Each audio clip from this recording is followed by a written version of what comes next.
नमस्कार दोस्तों, मेरा नाम है गणेश महाजन। स्वागत करता हूं आप सभी का मेरे YouTube चैनल पर, जिसका नाम है एक्सपोर्ट विद गणेश।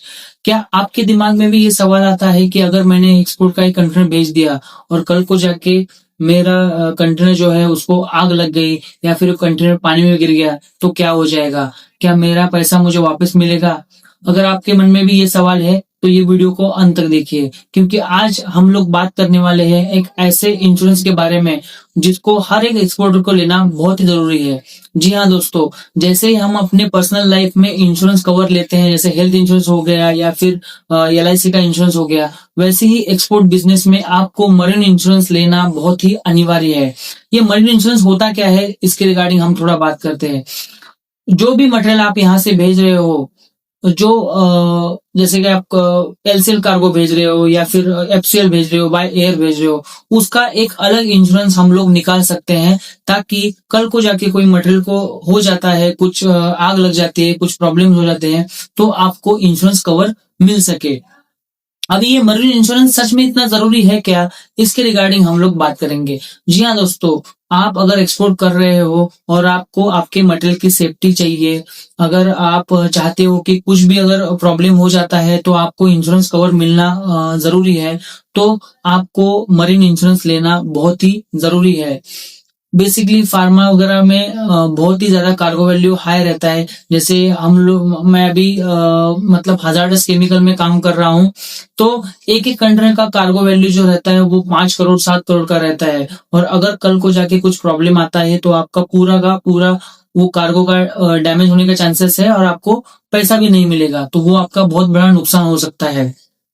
तो अभी हम लोग बात करेंगे कि ये मरीन इंश्योरेंस के टाइप्स क्या होते हैं, कैसे हम लोग उसको ले सकते हैं।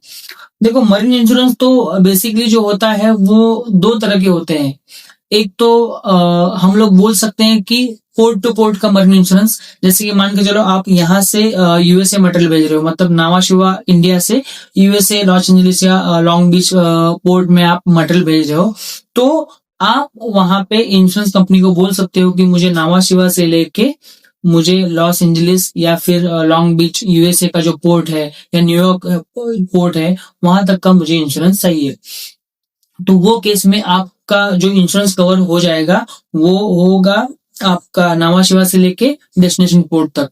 ये केस में आपको खाली पोर्ट टू पोर्ट का इंश्योरेंस कवर हो जाएगा। मतलब एक बार आपने मटेरियल पोर्ट के अंदर कंटेनर गेट इन कर दिया, उसके बाद में जो भी कुछ प्रॉब्लम आती है, कंटेनर पानी में गिर जाता है, कुछ हो जाता है, या फिर वेसल को आग लग जाती है और आपका कंटेनर का जो मटेरियल है वो पूरा जल जाता है, तो वो केस में आपको इंश्योरेंस मिल जाएगा और क्लेम आप कर सकते हो उसका। दूसरा जो टाइप है वो है warehouse to warehouse insurance. अगर आप चाहते हो कि मैं जब भी मटेरियल फैक्ट्री से निकालू, वहां से लेके कंजाइनी या जो बायर एक्चुअल है USA का, वहां उसके वेयर हाउस तक का आपको अगर इंश्योरेंस चाहिए तो वो इंश्योरेंस भी आप वहां पे ले सकते हो।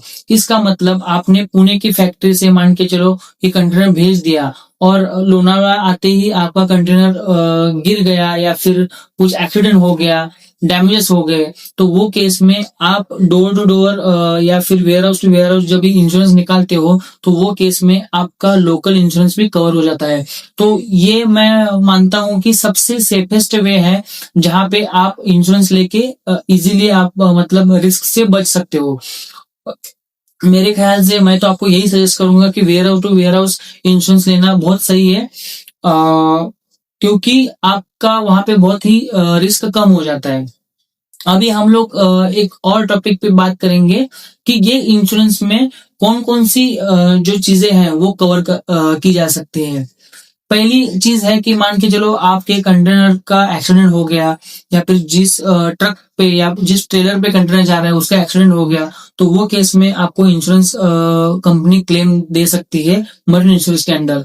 दूसरा है कि टर्मिनल में जब भी कंटेनर हम लोग पिकअप करते हैं या क्रेन से उठाते हैं, उस टाइम पे अगर कंटेनर गिर गया तो वो केस में भी आपको मरीन इंश्योरेंस पैसा दे, इंश्योरेंस कंपनी आपको मरीन इंश्योरेंस के अगेंस्ट पैसा दे सकती है। तीसरा पॉइंट हो गया कि कंटेनर आपने लोड किया वेसल पे और वेसल को अचानक से आग लग गई, क्योंकि आपका वहां पे जो कंटेनर रहता है उसके आजू बाजू में हजार्डस केमिकल भी रहते हैं, कुछ कुछ बैटरीज भी रहती है, बहुत सारा टाइप ऑफ कार्गो रहता है। तो कुछ आग पकड़ लिया और पूरा वेसल अगर जल गया, तो वो केस में भी आपको मरीन इंश्योरेंस काम आ सकता है। चौथा पॉइंट है कि मान के चलो कि किसी ने वो पूरा का पूरा वेसल ही हाईजैक कर दिया, या वॉर चालू हो गया अचानक से, या आपका कंटेनर पानी में गिर गया। ये सारी चीजों को मरीन इंश्योरेंस इजीली कवर करता है। और कोई भी ऐसी दुर्घटना हो जाती है और जिसकी वजह से आपको कार्गो को डैमेज हो जाता है, तो वो केस में आपको easily insurance company insurance cover देती है। तो मुझे तो लगता है कि marine insurance is the must for all the exporters. जब आप बेसिकली सीएनएफ पे काम कर रहे हो, या फिर सीआईएफ पे कर रहे हो, या एफओबी पे कर रहे हो। एक्सवर्क्स में क्या हो जाता है, आपका मटेरियल तो एक्सवर्क्स इनकोडम अगर आप यूज करते हो तो उसमें क्या हो जाता है, आपका फैक्ट्री में मटेरियल है तो उसके बाद तो कंसाइनी सब अरेंजमेंट करता है, तो उसमें आपका रिस्क फैक्टर बहुत कम हो जाता है। लेकिन अगर आप पोर्ट टू पोर्ट काम कर रहे हो, जैसे सीएनएफ सीआईएफ बेसिस पे या डीडीपी शिपमेंट में कर रहे हो, तो मरीन इंश्योरेंस बहुत ही जरूरी है। मामूली फीस होती है, मतलब जितना आपका इनवॉइस वैल्यू है उसके 0.01% वो चार्ज करते हैं। मतलब 25 लाख का अगर आपका कार्गो वैल्यू है तो आपको 2 या 2,500 रुपए प्रीमियम लगेगा। और वो भी कोई भी जनरल इंश्योरेंस कंपनी है उसके साथ कॉन्ट्रैक्ट करके आप इजीली इंश्योरेंस निकाल सकते हो। लेकिन ये बहुत छोटा इन्वेस्टमेंट है इंश्योरेंस के रिगार्डिंग, लेकिन आपको आगे जाके ये बहुत काम आने वाला है। इसलिए अगर आप एक्सपोर्ट कर रहे हो बाय सी बाय एयर, तो इंश्योरेंस लेने के बाद ही काम करो, ताकि आपका रिस्क फैक्टर कम हो जाए। वीडियो कैसी लगी जरूर बताइएगा। अगर आपको लगता है कि कोई और टॉपिक है जिसके ऊपर मुझे वीडियो बनानी चाहिए, तो मुझे नीचे कमेंट में जरूर बताइए। मैं ट्राई करूंगा कि आपके पूरे क्वेश्चंस का सवाल का जवाब दे दूं, आपके टॉपिक पे वीडियो बनाऊं। अगर कोई क्वेश्चन है, क्वेरीज है, तो आप मुझे कमेंट में पूछ सकते हैं।